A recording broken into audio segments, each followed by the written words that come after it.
Dos asistentes al taller de Carlino Troncoso, que había estado solo de paso y de los que nunca más habíamos vuelto a saber nada, Vicente y Sebastián, publicaron parte de su correspondencia a manera de novela. La titularon Buda Blues. Era un viaje por las profundidades del inframundo tercermundista, por una marginalidad que poco a poco se va tomando las ciudades apocalípticas de estos continentes olvidados, por movimientos de oposición al sistema capitalista, y al final un canto de vitalidad que nacía del vacío budista y de la resiliencia psíquica, unas cartas llenas de júbilo y horror al mismo tiempo que me impactaron por su sencillez. Desde la perspectiva de los dos autores, ya el primer mundo empieza a mostrar señales de contagio. Creemos en un esquema lineal, que el primer mundo está hacia adelante y que ellos son el futuro. No es así. El esquema es entrópico, caótico, entonces todo se da la vuelta. Las ciudades tercermundistas somos el futuro.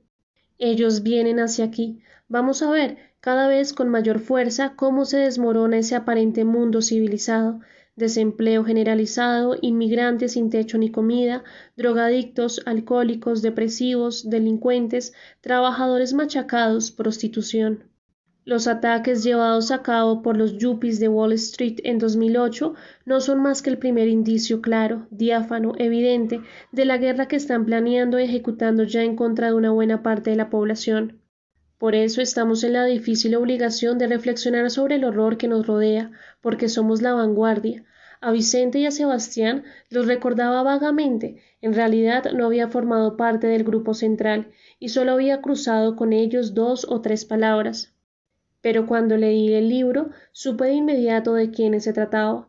La novela tenía ese tono particular que había identificado a todos los demás integrantes de aquel extraño taller.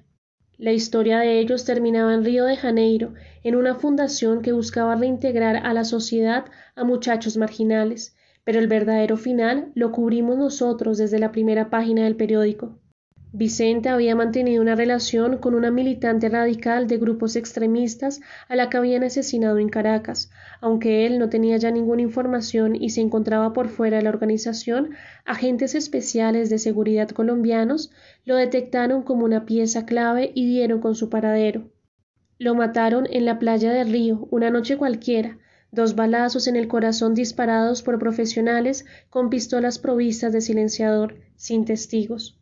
Un crimen bien planeado, un trabajo calculado, meticuloso, anónimo. El periódico tituló ese artículo como La conexión venezolana y decía que Vicente Esteves era el único que sabía de los lazos de los anarcoprimitivistas colombianos con el movimiento bolivariano chavista. 2 niñas que estaban a su cargo en la fundación, Valentina y Joan, quedaron bajo la tutela de Sebastián, su amigo del alma, quien sin saberlo había llegado para reemplazarlo y adoptar a las 2 pequeñas. Yo conseguí su correo electrónico y le recordé quién era y dónde nos habíamos conocido. Fue muy gentil conmigo y me respondió a los pocos días. Me envió una fotografía en la que se le veía tranquilo, resignado, caminando por la orilla del mar con las 2 chiquitas agarradas de la mano. El sol, hundiéndose en el agua, dibujaba sobre la arena 3 sombras que se alargaban de manera fantasmal. Sus breves palabras lo decían todo. Marcos, hay momentos de la vida en los que entramos en dimensiones desconocidas, extraños intermedios de la realidad que no conducen a parte alguna, laberintos de idas y venidas sin sentido, extravíos, pasos que damos al azar, a ciegas, tambaleantes. Y no sabemos cómo salir, dónde está la puerta, dónde podrá hallarse un hilo de luz. Una voz nos dice entonces por dentro que tenemos que seguir avanzando así, entre sombras, con la respiración contenida, y lo que hacemos es quejarnos, poniendo lo mejor de nosotros mismos, pero también sabemos que estamos al límite de nuestras fuerzas, que no podremos sostenernos por mucho tiempo más, y que si esa marcha oscura se prolonga demasiado, sencillamente moriremos allí, entre esos corredores de penumbra, entre esos subterráneos malolientes. Y entonces sucede el milagro, alguien aparece de repente por una puerta sellada, nos da un abrazo, un beso, nos devuelve la fe en nosotros mismos, nos susurra al oído palabras maravillosas y nos conduce hacia la luz, hacia el aire, hacia la vida. Así siento yo mi encuentro con Valentina y con Joan, con estas 2 niñas magníficas que eran las hijas adoptivas de Vicente y que ahora son mis hijas. Ella y yo nos hemos encontrado para rescatarnos mutuamente de un mundo de sombras. Le mando una foto de nosotros tres frente al mar, que en este momento es una metáfora de la muerte, del duelo que estamos haciendo, de la inmensidad de nuestro desamparo. Cuando quiera lo espero por aquí. Uno nunca sabe dónde lo está esperando su destino, se lo digo yo. Con afecto, Sebastián. Esa foto de Sebastián y las dos niñas caminando en un atardecer brasilero la puse también en mi cartera y debajo de ella escribí Buda Padre, el séptimo punto de fuga. En la medida en que mis amigos iban dejando un testimonio de su vida y sus aventuras, yo me sorprendía de ver cada vez más relaciones entre sus libros, vasos comunicantes, analogías que iban del uno al otro, obsesiones comunes que trazaban puentes y redes misteriosas. Hay alusiones a la lepra, al cáncer, a clínicas y trastornos psiquiátricos, a fugas, a Gauguin, influencia del padre de Antonio sobre todos nosotros, a la sensación ambigua de mantenerse por fuera de las leyes que determinan el establecimiento, por un lado positiva porque implica una distancia ética y por otra negativa porque el precio de la marginalidad y la zozobra espiritual.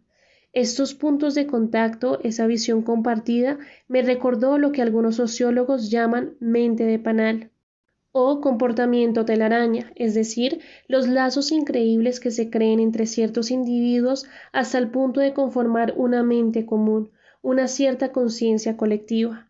Eso significaba que para todos nosotros los años de formación habían sido definitivos y que a lo largo de la edad adulta mantuvimos intactas las ideas que estimularon nuestras vocaciones artísticas. Más tarde, desde su trinchera, cada quien elaboró una visión de época cuyas relaciones con los otros saltaron a la vista. Lo que más disfruté fue el hecho de que todos ellos asumieron posturas críticas, muchas veces violentas y molestas para el lector, pero auténticas que provenían de un choque brutal en contra de una realidad torcida y dañina. En un país virado inevitablemente hacia el racismo y el clasismo más exacerbado, los estratos privilegiados, que son los que dominan la cultura, eligen ciertos patrones de belleza, alejados de toda postura peligrosa, bellezas no combativas que le permiten mantener intactos sus privilegios, sus cócteles, sus gustos extranjerizantes, sus tertulias, sus galerías, sus publicaciones y sus contactos con el poder. Para ellos, la aristocracia intelectual significa viajar mucho, saber de restaurantes y de licores, leer autores poco conocidos, hablar 2 o 3 idiomas y, sobre todo, tener acceso a artistas de talla internacional, a los que se refieren como íntimos, como si los conocieran de toda la vida y hablaran con ellos de igual a igual. Mis amigos habían elegido el camino contrario, contar la forma como a lo largo de los años, los lustros, las décadas y los siglos nuestro pueblo lo único que ha hecho es soportar la traición, el desencanto y la ignominia. En lugar de conectarse con bellezas sublimes que dejan la realidad intacta, lo que habían hecho era descender a los infiernos para demoler los cimientos y agrietar esa realidad que ya no podían soportar más. No querían escribir bonito ni limpio, no querían ser asépticos, no intentaron nunca embellecer ni aligerar la violencia de la que eran testigos, no querían sonar bien, aullaban como lobos, gritaban como presos en potros de tormento. Y con base en esa fidelidad a unos principios construyeron su obra, y sus muertes, sus desapariciones y sus fugas a territorios alejados de la civilización no deben entenderse como un fracaso, sino como un retiro para que el tiempo haga su trabajo y decante los mensajes que están cifrados en esos renglones y esos párrafos escritos en medio de la tenacidad y la desesperanza. Una idea que también los unió fue la de estar dejando testimonio en medio de un apocalipsis que poco a poco iba confirmando a su alrededor de manera brutal. Y para ellos este no era un problema religioso de profecías antiguas que se cumplen, sino la constatación de una derrota, el hundimiento de la razón moderna y el triunfo de unas fuerzas destructivas que se fueron imponiendo hasta asfixiarlos y aniquilarlos. Nuestra historia es la del triunfo de un inconsciente macabro sobre la inteligencia y la lucidez, el triunfo de lo primitivo, de fuerzas escondidas en el cerebro límbico, en lo más animal de nuestra especie. El cerebro reptil. Perdimos y no queremos reconocerlo. La pregunta que se hicieron mis amigos quizás valga la pena subrayarla. ¿Qué significa ser uno de los últimos testigos? Y esta pregunta, en mi caso, que soy el último de los últimos, es aún más relevante. Finalmente, otro rasgo común había sido su deseo de mantenerse como máquinas solteras, en el sentido de no procrear, de no entender el sexo como mera reproducción, sino como un camino de refinamiento en un placer cada vez más perfecto. A este respecto, las palabras de Marcel Duchamp son memorables. No debe cargarse a la vida con demasiado peso, con demasiadas cosas por hacer, con aquello a lo que se llama una mujer, niños, una casa en el campo, un coche, etc.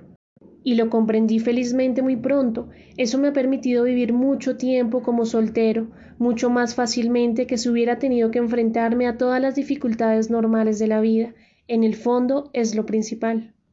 Ellos entendieron que para soportar el peso de sus obligaciones artísticas tenían que estar ligeros y sin otras responsabilidades.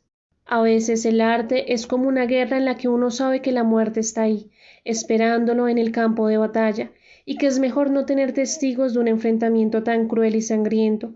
A un espectáculo semejante nadie lleva mujeres ni niños.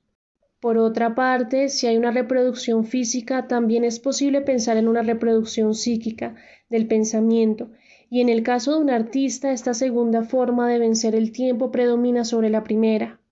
Valgan entonces estas palabras del filósofo francés Jean-Baptiste Boutteau a propósito de Kant, palabras que memoricé desde el primer día en que las leí. Si la mayoría de los pensadores fueron solteros, fue para testimoniar que el fin último de la humanidad no es la reproducción. No somos paramecios ni conejos. La filosofía es la afirmación de que existe una forma no sexual de perpetuarse. Se crea un cuerpo colectivo que desafía el tiempo. Miembros de ese linaje, los pensadores se reproducen entre ellos sin sexo, por medios complejos que se llaman afiliación, agrupación, amistad. Sus matrices se llaman escuelas, banquetes, salones, universidades. He aquí cómo se reproduce la especie sin lazos de sangre. Filosofar es afiliarse a padres espirituales, reproducirse sin útero, pero en el espíritu, sin semen, pero con neuma. Es necesaria una raza especial de individuos solteros que deciden no procrear, que rechazan los dudosos gozos del matrimonio y se consagran a la transmisión del conocimiento, es decir, a la cultura. Sin esa clase de hombres la humanidad sería una vil manada, sin más memoria que la mera memoria genética, una especie animal más entre otras, una simple voluntad colectiva de preservarse en el ser y de proliferar.